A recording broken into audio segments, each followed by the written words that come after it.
आज हम लोग 11th क्लास की फिजिक्स में द्रव्य के तापीय गुण का लेक्चर नंबर 11 पढ़ने जा रहे हैं। और आज हम लोग पढ़ेंगे गुप्त ऊष्मा यानी लेटेंट हीट के बारे में। गुप्त ऊष्मा नाम से लग रहा है, गुप्त मतलब होता है छुपी हुई, यानी ऐसी ऊष्मा जो ताप वृद्धि में ना खर्च हो, उस ऊष्मा को हम कहते हैं गुप्त ऊष्मा। तो जब ताप वृद्धि में नहीं खर्च होगी तो फिर खर्च कहाँ होगी ऊष्मा? तो ये ऊष्मा जो है अवस्था परिवर्तन में खर्च होती है। अवस्था परिवर्तन से मतलब क्या है? द्रव्य की तीन अवस्थाएं होती हैं, ठोस, द्रव, गैस। तो अगर हम किसी जल को अगर गर्म करते हैं तो पहले शुरू में ताप बढ़ता है, तो जिस समय ताप बढ़ता है उस समय जो ऊष्मा दी जाती है उसको गुप्त ऊष्मा नहीं कहते हैं। एक समय ऐसा आता है कि ताप स्थिर हो जाता है और उसके बाद फिर दी गई ऊष्मा वो भाप में कन्वर्ट करने में खर्च होती है, यानी द्रव से भाप में बदलने के लिए जो दी गई ऊष्मा है उसको हम लोग कहते हैं गुप्त ऊष्मा। ठीक है ना? या फिर जरूरी नहीं कि द्रव को भाप में बदलने में दी गई ऊष्मा को हम गुप्त ऊष्मा कहेंगे। अगर कोई ठोस है तो ठोस को अगर गर्म करेंगे तो एक समय बाद वो पिघलना शुरू होगा, तो जब पिघलने से पहले तक जो ऊष्मा दी जाएगी उसको गुप्त ऊष्मा नहीं कहेंगे, लेकिन जब पिघलने के समय जो ऊष्मा दी जाएगी उसको हम कहेंगे गुप्त ऊष्मा। तो गुप्त ऊष्मा एक्चुअल में दो प्रकार की होती है, ठीक है ना? वो सब डिटेल में हम लोग पढ़ेंगे। गुप्त ऊष्मा दो प्रकार की होती है, एक गलते समय दी गई ऊष्मा और एक भाप बनते समय दी गई ऊष्मा। इस प्रकार से दो प्रकार की ऊष्मा हो गई, एक गलन की गुप्त ऊष्मा, एक वाष्पन गुप्त ऊष्मा। ये सब कुछ आज हम लोग डिटेल पढ़ने वाले हैं। तो इसके पहले हम लोगों ने पढ़ा है एक विशिष्ट ऊष्मा के बारे में, जरा उसकी हम लोग बात कर लेते हैं। विशिष्ट ऊष्मा का मतलब होता है कि अगर किसी वस्तु को गर्म करने के लिए ऊष्मा दी जाती है तो वो दी गई ऊष्मा दो बातों पर निर्भर करती है। एक, वस्तु के द्रव्यमान पर, जितना द्रव्यमान ज्यादा उसको उतनी ज्यादा ऊष्मा देनी पड़ेगी। दूसरा, उसकी ताप वृद्धि पर, ताप वृद्धि जितनी ज्यादा करनी है उतनी ऊष्मा देनी पड़ेगी। यानी विशिष्ट ऊष्मा की जो डिफिनेशन हम लोग लिखते हैं उसमें ये बात बताई थी हमने कि जो ताप वृद्धि के समय जो दी गई ऊष्मा है वो दो बातों पर निर्भर करती है, एक द्रव्यमान पर और एक ताप वृद्धि पर। लेकिन जब अवस्था परिवर्तन के समय ऊष्मा दी जाएगी, यानी अवस्था परिवर्तन तब होता है जब वस्तु का ताप नियत होता है, यानी स्थिर होता है, ताप नहीं बढ़ता है। जैसे अगर हम जल को गर्म करना शुरू करें तो पहले टेम्परेचर बढ़ता जाएगा और एक समय ऐसा आएगा कि उसका टेम्परेचर 100 डिग्री सेल्सियस हो जाएगा। ठीक है ना? 100 डिग्री सेल्सियस होने के बाद फिर अगर और ऊष्मा देते हैं तो टेम्परेचर 100 से 101, 110, 120 ऐसा कभी नहीं होता है, 100 डिग्री सेल्सियस ही रहता है। नहीं, उस समय ताप क्या हो जाता है? स्थिर। उस समय जो ऊष्मा दी जा रही है वो सब पूरी ऊष्मा किसमें खर्च हो रही है? भाप बदलने में खर्च हो रही है। ठीक है ना? तो स्थिर ताप पर या अवस्था परिवर्तन के समय, दोनों का मतलब एक ही है। तो अवस्था परिवर्तन के समय जो ऊष्मा दी जाती है वो ऊष्मा केवल वस्तु के द्रव्यमान पर निर्भर करती है। इतनी बात आपको ध्यान रखनी है कि जो दी गई ऊष्मा है, कब दी गई ऊष्मा? अवस्था परिवर्तन के समय। ऐसे अगर ताप वृद्धि के समय ऊष्मा देंगे या अवस्था परिवर्तन नहीं हो रहा है उसके पहले ऊष्मा दे रही है, वो तो ताप वृद्धि पर भी निर्भर करती है। लेकिन अगर अवस्था परिवर्तन शुरू हो गया है उसके बाद ऊष्मा दी जाती है तो दी गई ऊष्मा उसके द्रव्यमान पर निर्भर करती है केवल। यानी कह सकते हैं कि जो Q का जो मान है वो डायरेक्टली प्रोपोर्शनल होगा M की। जितना द्रव्यमान ज्यादा होगा उसको अवस्था परिवर्तन उतनी ही ज्यादा ऊष्मा देनी पड़ेगी। उस समय जब हम इस समानुपात से हटाते हैं तब यहाँ पर एक कांस्टेंट लगाया जाता है, वो कांस्टेंट लगाते हैं L। और L जो लगाया गया है इस L को ही हम लोग कहते हैं, जहां L एक नियतांक है जिसे पदार्थ या वस्तु, कुछ भी कह लीजिए, पदार्थ या वस्तु की गुप्त ऊष्मा कहते हैं। गुप्त ऊष्मा कहते। तो ये तो कांस्टेंट के साथ बता दिया हमने कि जो कांस्टेंट लगा है उसको गुप्त ऊष्मा कहेंगे। डिफिनेशन कैसे लिखेंगे हम लोग? तो डिफिनेशन लिखने के लिए हम लोग इसको लिख सकते हैं L = Q/M।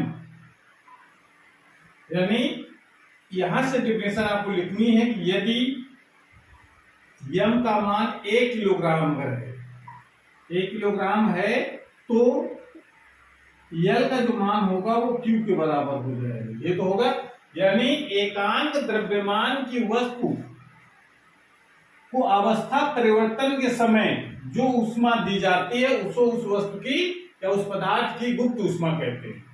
ठीक है ना। तो ये ऊष्मा कब दी जा रही है, जब ताप स्थिर है। यानी परिभाषा आप इस प्रकार से लिखेंगे गुप्त ऊष्मा की, अर्थात स्थिर ताप पर। ये शर्त बहुत इंपॉर्टेंट है कि ताप जब स्थिर होगा उस समय जो तभी अवस्था परिवर्तन होगा। ठीक है ना। उस समय जो ऊष्मा दे गुप्त ऊष्मा कहेंगे। स्थिर ताप पर किसी पदार्थ या वस्तु, कुछ भी कह सकते हैं, किसी पदार्थ के एकांक द्रव्यमान को अवस्था परिवर्तन के लिए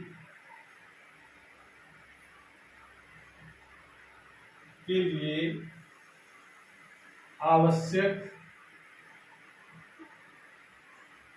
ऊष्मा की मात्रा को उस पदार्थ की गुप्त ऊष्मा कहते हैं। ये डिफिनेशन आप लिख सकते हैं गुप्त ऊष्मा की कि स्थिर ताप पर किसी पदार्थ के एकांक द्रव्यमान को अवस्था परिवर्तन के लिए आवश्यक ऊष्मा की मात्रा या दी गई ऊष्मा की मात्रा को उस पदार्थ की गुप्त ऊष्मा कहते हैं। तो ये डिफिनेशन आप लिख सकते हैं, उसको इस तरीके से आपको समझाना है। ठीक है। अब जरा इसकी बात करते हैं हम लोग के मात्रा की, इसकी विमा की। ठीक है। तो सुनो कर लीजिए पहले।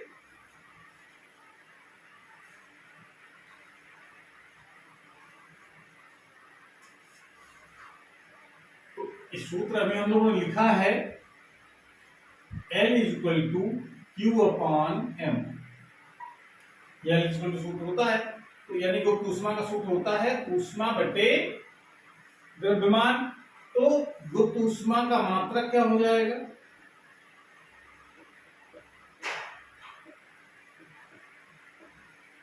गुप्त ऊष्मा का मात्रक SI पद्धति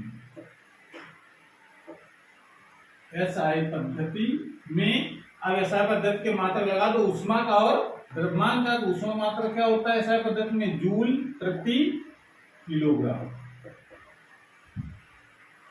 होता है। इसके अन्य मात्रक भी होते हैं।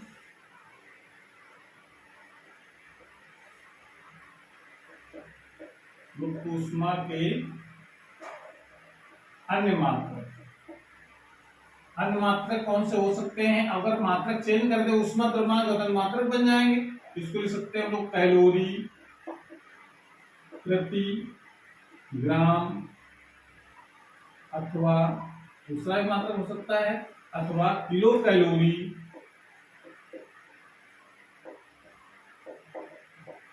प्रति किलोग्राम होते हैं। मात्रक ये भी लिख सकते हैं हम लोग। इसके अगर विमा निकालना चाहें तो क्या होगा, गुप्त ऊष्मा का विमीय सूत्र अगर लिखना है तो Q की विमा लिखो mL² T-2। ये ऊर्जा होती है ऊष्मा, तो ऊर्जा की विमा हो जाएगी बटे द्रव्यमान की विमा हो गई। m से m कैंसिल हो जाएगा, बचेगा L² T-2। ये इसकी विमा हो जाएगी गुप्त ऊष्मा की। ठीक है। और एक चीज और ध्यान रखना है कि अवस्था परिवर्तन के समय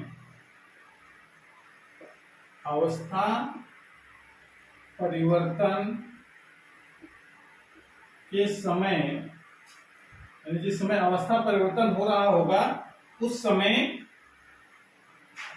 वस्तु का द्रव्यमान वस्तु का द्रव्यमान नहीं बदलता, वस्तु का द्रव्यमान नहीं बदलता है, ठीक है ना। उसका आयतन जरूर बदल सकता है, घनत्व तो बदल सकता है, लेकिन द्रव्यमान चेंज नहीं होता है। क्लियर हो गया। तो इस तरीके से ये चीज हम लोगों ने समझी। अब जरा प्रश्न ये अगर उठता है कि जब ऊष्मा हम दे रहे हैं और ऊष्मा देने से ताप वृद्धि नहीं हो रही, तो दी गई ऊष्मा कहां पर खर्च हो रही है, ठीक है ना। तो एक चीज और, एक चीज इसमें ध्यान रखना है, आपको पता भी होगा कि जितने भी पदार्थ होते हैं सब अणुओं से मिलकर के बने होते हैं। अणु होते हैं पदार्थों से, दो प्रकार की ऊर्जाएं होती हैं। एक ऊर्जा होती है उसके गति के कारण, जिसको गतिज ऊर्जा कहते हैं, और एक होती है उसमें स्थितिज ऊर्जा, जो उनके बीच लगने वाले अंतरा अणु बल के कारण होती है।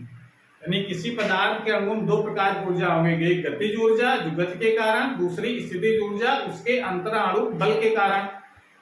तो जो ताप वृद्धि के समय जो ऊष्मा दी जाती है, उस समय जो ऊष्मा है वो उस परमाणुओं की गतिज ऊर्जा बढ़ाने में व्यय होती है।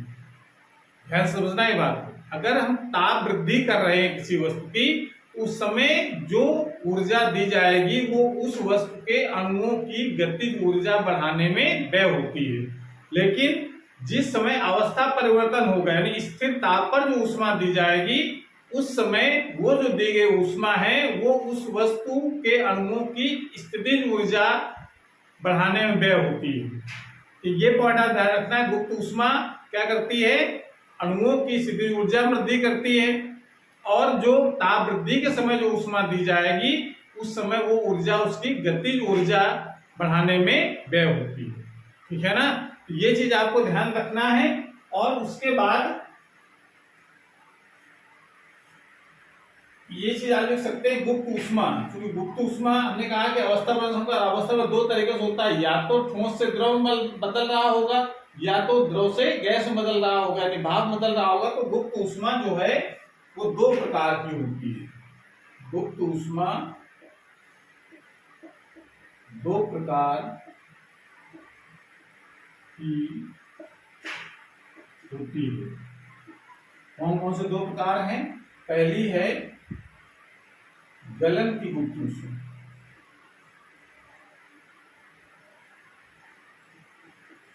गलन की गुप्त ऊष्मा कहते हैं इसको लेटेंट हीट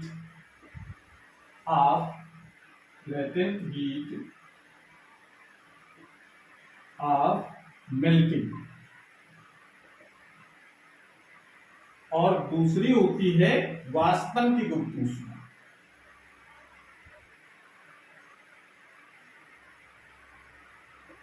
वाष्पन की गुप्त ऊष्मा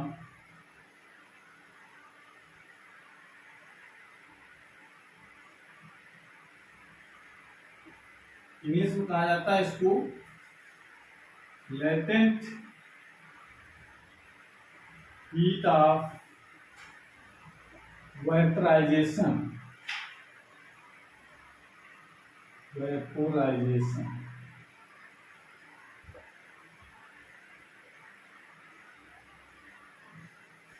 ये चीज आपको ध्यान रखनी है। इस तरह की डिफिनेशन भी हो जाए, सुनो कर लीजिए पहले।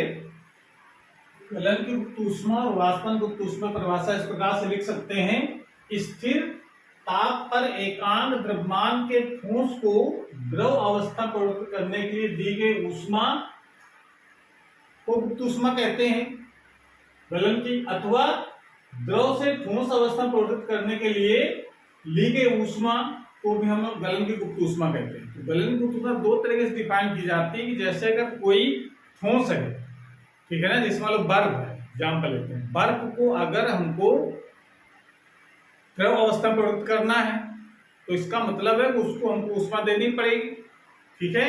तो स्थिर ताप पर जब तक बर्फ का टेम्परेचर 0 डिग्री सेल्सियस होता है, जब तक 0 डिग्री सेल्सियस की बर्फ पिघल करके 0 डिग्री सेल्सियस का द्रव नहीं बन जाता है, तब तक जो ऊष्मा दी जाएगी वो उस बर्फ की गुप्त ऊष्मा कहलाएगी, ठीक है ना। गुप्त ऊष्मा 80 कैलोरी प्रति ग्राम होती है। मतलब अगर 80 1 ग्राम अगर बर्फ लेते हैं तो उसको पिघलाने के लिए हमको 80 कैलोरी ऊष्मा की जरूरत होती है, मतलब ये, ठीक है ना। तो इसका मतलब है कि अगर हम बर्फ को पिघलाते हैं और पिघलाने पर जो ऊष्मा दी जाएगी वो गलनयुक्त ऊष्मा कहलाएगी, या फिर उसका उल्टा भी करना है।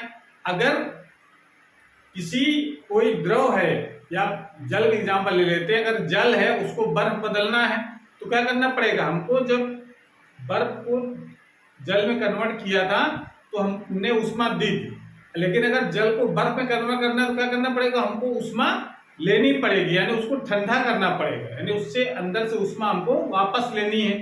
तो जो ऊष्मा ली जाएगी द्रव से ठोस में बदलते समय वो उसकी गुप्त ऊष्मा कहलाती है। क्लियर हो रहा है? गुप्त ऊष्मा मतलब नहीं केवल ठोस से द्रव में या द्रव से गैस में बदलने के लिए ऊष्मा चाहिए, ऐसा जरूरी नहीं है, उल्टा प्रोसेस भी गुप्त ऊष्मा कहलाती है।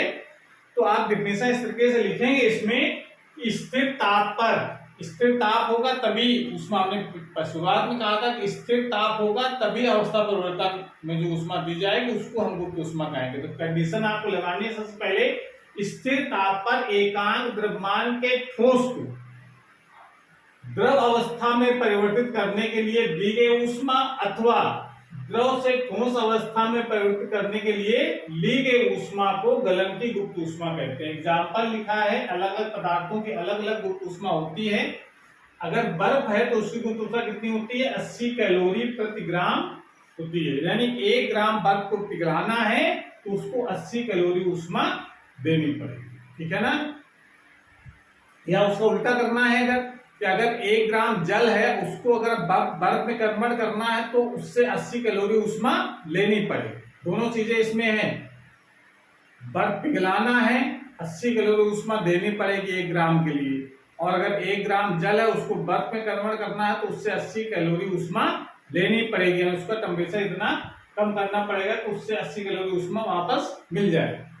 इसी प्रकार से हम वाष्पन गुप्त ऊष्मा डिफाइन कर सकते हैं, स्थिर ताप पर एकांक द्रव्यमान के द्रव को वाष्प यानी भाप में परिवर्तित करने के लिए दी गई ऊष्मा, या उसका उल्टा भी कर सकते हैं, अथवा वाष्प से द्रव अवस्था में परिवर्तित करने के लिए ली गई ऊष्मा को वाष्पन की गुप्त ऊष्मा कहते हैं। एग्जाम्पल लिख सकते हैं, जल के भाप की जो गुप्त ऊष्मा होती है वो 540 कैलोरी प्रति ग्राम होती है। ये गुप्त ऊष्मा बहुत ज्यादा है, तभी अगर कोई भाप से अगर जल जाता है आदमी तो उसको ज्यादा कष्टकारी होता है। क्यों? क्योंकि उसको अगर 1 ग्राम अगर भाप है उसको अगर ठंडा अगर करते हैं तो कितनी कैलोरी ऊष्मा हमको मिलती है, 540 कैलोरी, तो बहुत ज्यादा होती है। इस कारण से भाप से जलना ज्यादा कष्टकारी होता है। बात समझ में आ रही है? यानी इसका मतलब ये उल्टा दोनों तरह समझना है। 1 ग्राम अगर द्रव है उसको अगर भाप में कन्वर्ट करना है तो 540 कैलोरी ऊष्मा देनी पड़ेगी, ठीक है ना। या 1 ग्राम अगर भाप है उसको अगर जल में कन्वर्ट करना है तो उसको 540 कैलोरी उससे ऊष्मा लेनी पड़ेगी। हमारे इस तरीके से हम गुप्त ऊष्मा के समझ सकते हैं, उनकी गलन गुप्त ऊष्मा, वाष्प गुप्त ऊष्मा क्या होती है। तो हमने पूरा प्रयास किया आपको गुप्त ऊष्मा समझाने का। हम आशा करते हैं आपको ये बात समझ में आ गई गुप्त ऊष्मा किसे कहते हैं। तो आज क्लास यहीं समाप्त करते हैं, अगली क्लास में नए टॉपिक के साथ आएंगे। तब तक पढ़ाई करते रहिए। All the very best.